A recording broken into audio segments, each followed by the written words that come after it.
late in 1996. I was just starting my sophomore year of college, and I came home on the Christmas holiday break, and I went and visited my good friend Jose. And Jose had acquired the PlayStation 1, and he had acquired the game called Tomb Raider. I did not own a PlayStation 1 yet. I was still playing a lot of games on my Sega Genesis with 32X and Sega CD add-ons at the time, which ironically I got that system from Jose, but that's probably a nostalgia talk for another day. When I went to visit him and he said, "Hey, check out this game I have on this PlayStation," it was just, cool enough that he had a PlayStation. One of my roommates in college had one. We used it almost exclusively for Battle Arena Toshinden and Ridge Racer. So I didn't know many people that had a PlayStation 1, so Jose had one. That was cool. I was like, oh, okay. I only messed around with this as one of my roommates. And then he's like, check out this game, Tomb Raider, and he's playing the game. And I gotta tell you, it was like nothing I'd ever seen before. When gamers think back fondly on 3D gaming, sort of an open world 3D that's easy to traverse, most people talk about Mario 64. But well before that came out, we had Tomb Raider. So I'm watching Jose play as this woman whose name I would later find out is Lara Croft, and just going through these fully rendered 3D environments. And, you go back and you look at it now, and they're, very kind of clunky because they're all based on a grid and square design. And the creators did a good job at adding a lot of variety and creativity with it. But in 1996, we'd never seen anything quite like it. Maybe some cutting-edge PC gamers had seen maybe something similar, but now as far as us console gamers, this giant open world with this woman adventurer kind of running through it and exploring, it was just captivating and amazing. And so he's playing it, and of course I pick up the case, and I'm looking at this CD-sized jewel case, and it has a fairly innocuous cover of Tomb Raider, and then it features Lara Croft, and she's standing there with her impossibly thin waist and her two pistols, one in each hand, and you go, okay, well, this cover looks like it could be for just about any action game featuring this character, Lara Croft. And I'm looking at that, and I look up, and I'm watching Jose go through these caverns and these caves, and my timing couldn't have been better, because at this point, Jose climbs over some rocks and he finds himself in what would become a very famous video game location of this hidden lost valley. And I'm like, okay, this is cool. He's gone through these caverns, and now he's sort of found this lost valley. There's a bridge there, and oh my goodness, there's these little dinosaurs that he has to fight. And I'm like, okay, that adds a whole new level. The game's already exciting because I've never seen anything so, exploratory, if I can use that word, expansive, just, freedom to run wherever you want, look at what you want, climb, you take the risks the higher you climb and all that stuff. But, I'm just like, this is fascinating to me. So I'm already looking at it and going, okay, this is a cool exploration game. And the next thing I know, he's fighting these little dinosaurs, and I'm saying, oh, this is an adventure game with a dinosaur twist. That's, okay, mind-blowing. Then we all know what comes next. Here comes a T-Rex. And you're like, what? It's like, this is a mind-blowing thing, because it's like, you're so used to games being sort of just one thing, It's either a platformer, or it's a shooter, or, they're kind of fit into one mold. And so when I'm watching this, I'm thinking, okay, I get this mold. It's all about exploration and finding things and finding your way and finding a path. And that's very exciting, because I've never really seen a game like that before. And now we've added this crazy dynamic fighting a giant dinosaur. And what cannot be left out of this moment is the music by Nathan McCree. When that music comes in with that just upbeat tempo and you're fighting that dinosaur, it's just this perfect amalgamation of a shocking moment, a change in gameplay, a great environment, great music. It becomes almost cinematic with this basic, we look at it now, it's so basic and sort of blocky and simple, but they found all the best ingredients available to them at that time and put them all together at once. And so I'm just sitting in Jose's room and watching him fight this dinosaur and just thinking, this is like nothing I've ever seen before. I'm gonna need to know more about this game, play this game. And we didn't have a lot of time. I probably saw him play, fight, beat the dinosaur, maybe look around the valley a little bit, and then we had to go do something. And that would be the last I would see of Lara Croft and Tomb Raider for a while. So I got more caught up into school and doing all that, and still playing my Sega Master System for a while. And I was always very, interested. I'd love to get back to that Tomb Raider thing that I saw back in the Christmas of 1996. But I spent 1997 very focused on school, and then the summer of 1997, I went to what's called field training for ROTC, which is basically your boot camp for officers. So I spent my summer doing the boot camp thing and preparing for that, and then coming back from that and plugging back into my job at college where I worked at the movie theater, and just really, getting back on track with that kind of thing. So basically, because I was a poor college student, I couldn't afford a PlayStation 1 or any games at that time. And then came the summer of 1998. So basically almost about a year and a half after seeing this Lara Croft and this Tomb Raider and it being on my mind, I get this government job, a government contracting job that me and some of my other Air Force ROTC friends got, and it paid really well. We had something that we hadn't had in a long time, which was money. College students, you don't have a lot of money. So we actually had made a good amount of money working for this Army contractor over the summer. We worked at Redstone Arsenal in Huntsville, and we did some work at Fort Benning in Columbus, Georgia. So we finally had some money, and so I was like, I'm going to go make a purchase. And I went to the nearest KB toy store I could find. And I've done a nostalgia talk about that, going to KB toy stores. They were still in business at this time.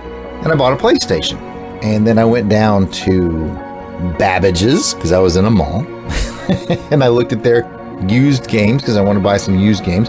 So this was the benefit of coming to it a year and a half later, is that Tomb Raider was available as a used game, and I want to say it was in the neighborhood of about $25. So I picked it up. And throughout that summer, I would take my PlayStation. We were always going sort of like from hotel to hotels. We went back and forth between Redstone and Fort Benning. And I'd bring my PlayStation with me, and when I was home in the evenings, I was just playing Tomb Raider and just seeing what more and more this game had to offer. And it seemed like it never stopped. Definitely the dinosaur fight early in the game is super memorable, but then, you explore these huge levels and worlds that these game designers just really put a lot of time into, making these grand designs that made you feel like you were really discovering something that had been hidden for years. Like, they did designs that felt like you could find them here on Earth, and just with a dash of being mystical, especially, those first few levels are just, the game designers did an amazing job. And then another thing that they did, I mentioned this earlier, the music by Nathan McCree, it's just incredible. And one of the smartest things they did is they used it sparingly. So when you're walking around, you're going through catacombs and whatnot, it's really just kind of the sounds of Lara moving through the catacombs, and it creates this very isolation feeling that, you would probably feel if you were this lone adventurer exploring this uncharted territory. So they do a good job of just immersing you by keeping it just the sounds of the games as you explore. And then when you find something big and incredible, the very memorable, simple, trimmed down, wonderful theme by Nathan McCree kicks in, and you just feel this sense of wonder and reward. It just felt good to play Tomb Raider. It felt good to be part of that experience. And I'm not going to lie, this is being recorded in 2023. But last year in early 2022, or it might have been in late 2021, I actually went back and replayed Tomb Raider 1 again on my PlayStation 1 to see if it still held up and made me feel that way. And guess what, folks? It did. I had an absolute blast playing it. It's interesting to go back and play because the controls are not nearly as smooth as what we would expect from a modern game. But in some ways, that makes the original Tomb Raider better because your movements were all very deliberately spaced out, if that's the right word. Basically, you knew if I am running, I can jump this far. If I jump from standing, I can jump from this far. If I do a backwards flip, I close this amount of distance. And everything was very standard. So even though the controls weren't as smooth as they were today, they're very predictable. That's a good word. The control of Lara is very predictable, and you get used to those old controls rather quickly, because that predictability of knowing exactly what is going to result in what makes it a good playthrough. Because it doesn't frustrate you. You know, if you mess something up, it's because you didn't figure out, I need to jump from here. I need to be running. I need to be stand jumping. Like, there's a lot of trial and error in the game. That may be its greatest downfall. There's a lot of, oh, you guessed wrong. Try again in the original Tomb Raider. So while I'm sitting here glowing up these memories of discovering Lara Croft and Tomb Raider for the first time, I guess I should be fair and say, it's a pretty heavy trial and error game, and to me, that's the most annoying part. But aside from that, that sense of wonder, that sense of exploration, that sense of reward, it's just nothing quite like it. And then just when you're starting the game, you take that hard turn into dinosaur fighting, and then you kind of follow a story where you're exploring these areas and you're learning more and more about Natla, who is, the game's villain, and where she comes from. And then it takes another hard turn at the end in your final levels when you get to Atlantis, and they use a very non-typical depiction of Atlantis. It's very alien tech. It's very H.R. Geiger-ish. It's not, you think Atlantis in a video game, you think something you'd see with Prince Namor or Aquaman, and it's just really just subverts your expectations on that. So in the end, there was a lot of creativity behind it. It threw you a lot of curveballs. It was fun and it was rewarding, and it had a gorgeous, gorgeous soundtrack. And again, in 1996, we'd never seen anything like it. I want to stop real quick and give you a fun fact, and it's that Tomb Raider is very closely associated with the PlayStation. And ironically enough, its first release was actually on the Sega Saturn. I do have the Saturn version. I have played the Saturn version. I can't get enough of Tomb Raider, so I've played Tomb Raider in every version that they've made. And when I say every version, I mean I even got the N-Gage. I found an N-Gage, which for those of you who don't know is an old phone system that would play games. And I found one at a yard sale, and they had Tomb Raider for it, so I bought it and brought it home, and it worked, and I ended up playing it. At the time, I didn't know that the N-Gage version of Tomb Raider was just Tomb Raider 1 ported to the N-Gage. I didn't know that till I played it. But of course I played it again because I can't help myself. So I've played this game a few times throughout the years. And again, my love goes beyond Tomb Raider 1. It goes into Tomb Raider 2, which, if you follow the chronology of my story, I told you I bought my first PlayStation and Tomb Raider in 1998. So by then, Tomb Raider 2 had already come out. So I got that one back to back. So that kind of extended my Tomb Raider experience. I finished 1 and rolled right into 2, which, was bigger and grander and all that stuff. The biggest improvement really going from 1 to 2 was the save system. I could probably do an entire nostalgia talk on the save system, because I did say earlier, if I'm being fair to Tomb Raider, the first one, it's a lot of trial and error. And the save system, oh my gosh, you can only save when you found a floating save crystal. And then imagine your shock when you find out you can only use that crystal once. So it really puts you in a corner like, do I want to save now? Do I want to try to complete this really challenging thing and then use this crystal to save later? Oh man, that save system was messed up. By Tomb Raider 2, you could save at any point, which was like a godsend once you got into that. So anyways, I'm playing Tomb Raider 1 and Tomb Raider 2 back to back, so I get a really extended Tomb Raider experience, and it was just wonderful. It was great getting to play Lara Croft and learn more about Lara Croft. She was a very cool character design, very much a leading lady as far as like female gaming characters. She's still a tentpole in female gaming characters. She's amazingly fun to play. Knew a lot of gaming folks and hung out with a lot of gaming people, and everybody enjoyed Lara and thought Lara was a good character. And it's kind of funny that Lara ends up getting hypersexualized in a lot of ways, and looking back on it now, a lot of that had to do with just marketing. Like for those of us who are in the games and gaming, Lara was, I mean, I guess she was a quote-unquote sexy character, but she wasn't like sexual. Like, we weren't playing the game because, oh, Laura's hot. We're playing the game because it has great design and it's fun and, like I said, it's rewarding, the music and all the things I said before. But I always just thought it was fascinating that she became this sort of hypersexualized character. And as I look back on it through time, it's not really via the game so much as it is the marketing around it and them putting her on all these magazine covers and poses and all this stuff. And that's, again, there's a lot of history there, so there's a lot to go into. But I always kind of find it fascinating that that's how she's remembered in some ways. But really, for those of us gaming, it was never about her sexiness. It was really all about the adventure. And these games are just so adventurous. They got their hooks in me. 96. Like I said, I played 2. I immediately rolled into 3. 4, I played on my Dreamcast. 5, I think I went back to play on the PS1. Yeah, I did.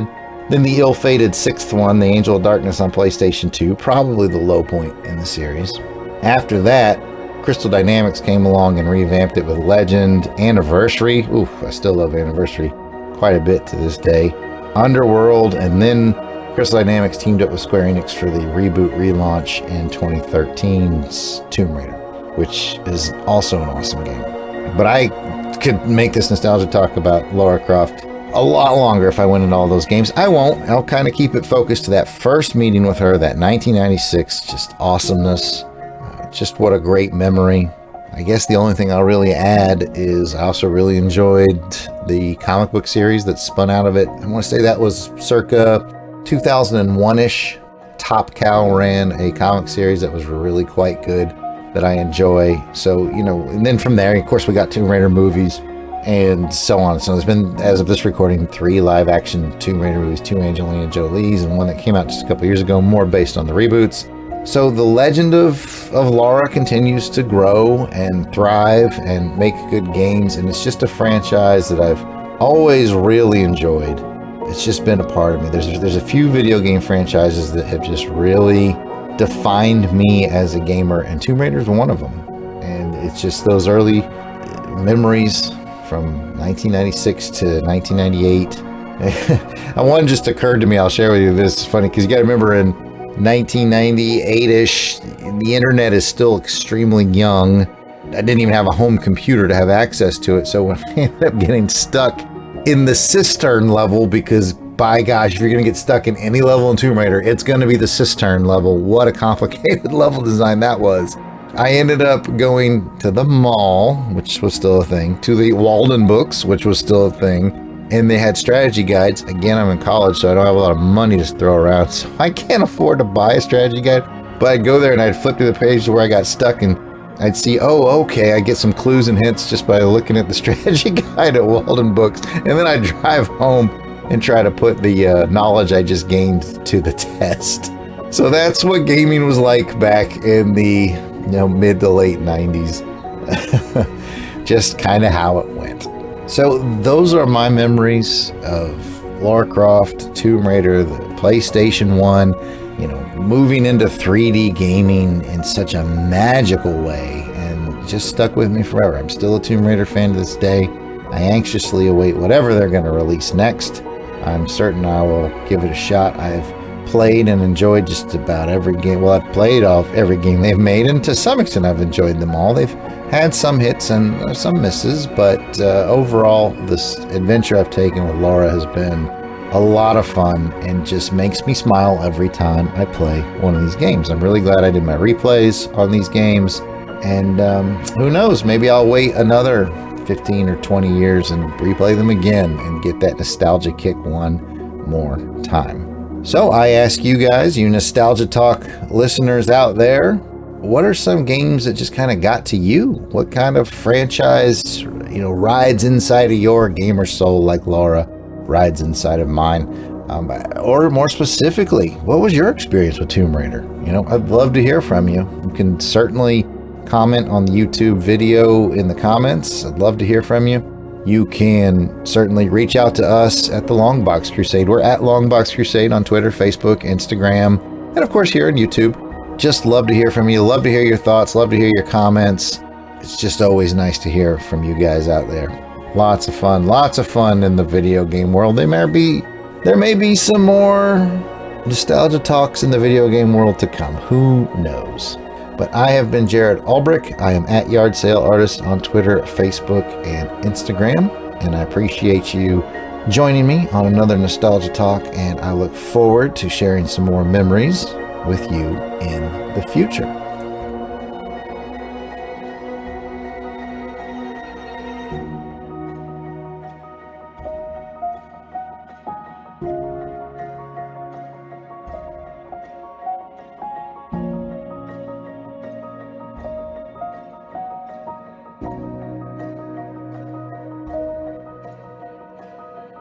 This episode features the music track Snowfall by Scott Buckley.